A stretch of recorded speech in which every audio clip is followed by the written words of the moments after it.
Apprenez à faire du pain à la cuillère. Et le meilleur, c'est qu'il n'est pas nécessaire de pétrir. Alors, ici dans un bol, je vais mettre 360 ml de lait que j'ai légèrement chauffé. J'ajoute 2 œufs, 3 cuillères à soupe de sucre, 50 ml d'huile et aussi 10 g de levure sèche. Maintenant, je mélange très bien en m'assurant que la levure se dissolve complètement dans le lait. J'ai bien mélangé le tout.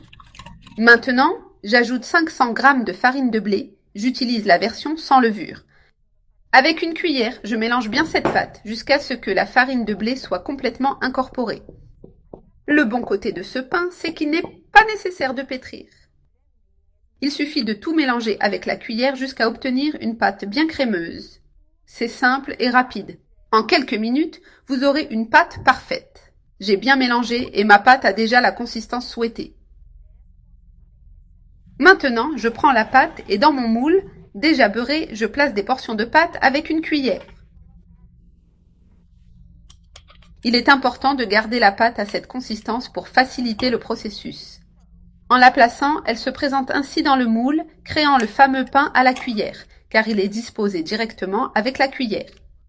Je place des portions en gardant une distance entre elles afin qu'en gonflant, elles soient bien réparties. Ce pain est merveilleux. Je mets la dernière cuillerée au centre. Et regardez combien de portions cette pâte donne. Maintenant, je couvre le moule avec du film plastique en le fixant bien pour sceller. Cela aide le pain à lever uniformément et à avoir une belle apparence. Ce pain, en plus d'être très savoureux, a un aspect incroyable. Je l'ai bien scellé. Maintenant, je laisse reposer la pâte pour lever pendant 20 minutes. La pâte a déjà levé pendant 25 minutes. Regardez, elle a bien gonflé. Pas besoin d'1 heure comme certains pains en ont besoin. Maintenant, je badigeonne avec du jaune d'œuf en passant délicatement dessus pour ne pas affaisser la pâte, car elle est très légère et douce. Donc pas besoin de presser. Il suffit de badigeonner doucement.